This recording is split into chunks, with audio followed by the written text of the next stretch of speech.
করতেছি পরম দয়ালু পরম করুণাময় এই মহাবিশ্বের মালিক আল্লাহ তাআলার নামে। আসসালামু আলাইকুম। সবাইকে অসংখ্য ধন্যবাদ যারা আমার ভিডিওগুলি দেখছেন, লাইক কমেন্ট করছেন, সবাইকে শেয়ার করছেন, সবাইকে ধন্যবাদ। যাই হোক, আমার ভিডিওগুলি যদি দেখে একটু হলেও উপকৃত হন তাহলেই আমার ভিডিও সার্থক হবে। আমি চাই আমার ভিডিওগুলি দেখে সবাই উপকৃত হন। আজকে একটি বিষয় নিয়ে কথা বলবো, একটি রোগ নিয়ে, সেটি হচ্ছে টনসিলাইটিস। টনসিলে প্রদাহ হয় না এরকম বোধহয় মানুষ খুব কমই আছে। আর বাচ্চাদের তো প্রচুর পরিমাণে টনসিল প্রদাহ হয়, ঠান্ডা লাগায়, আইসক্রিম খায়, বিভিন্ন কারণেই টনসিল প্রদাহ দেখা দেয় এবং তীব্র ব্যথা হয়। এই ধরনের টনসিল প্রদাহ হলে, তীব্র ব্যথা হলে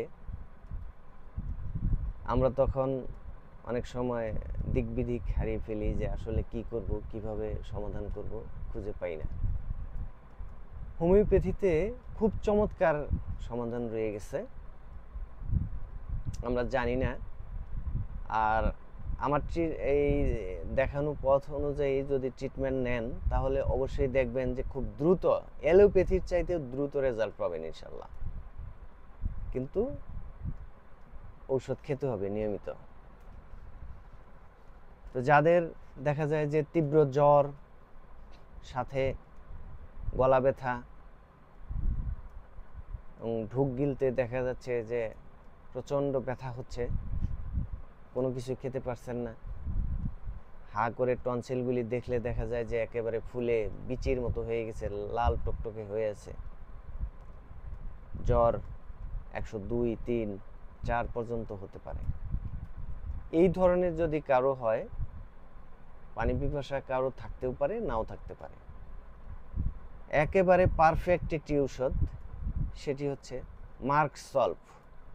মার্কসলভ 200 শক্তি। মার্কসলভ 200 শক্তির এই ঔষধটি আপনারা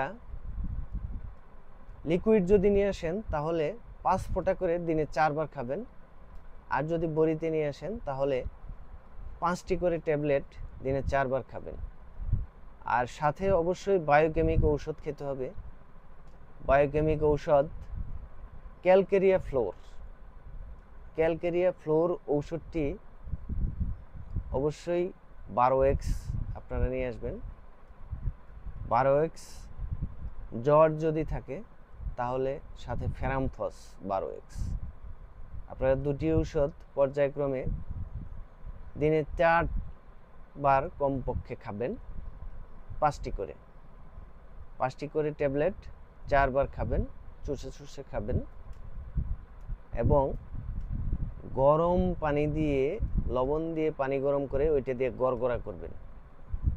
আর প্রচুর পরিমাণে লেবুর শরবত খাবেন, ঠান্ডা পানিতে না, স্বাভাবিক তাপমাত্রার পানিতে লেবুর শরবত খাবেন, মালটা খাবেন, জাম্বুরা খাবেন, সাইট্রাস ফ্রুট যেগুলি আছে এগুলি প্রচুর পরিমাণে খাবেন।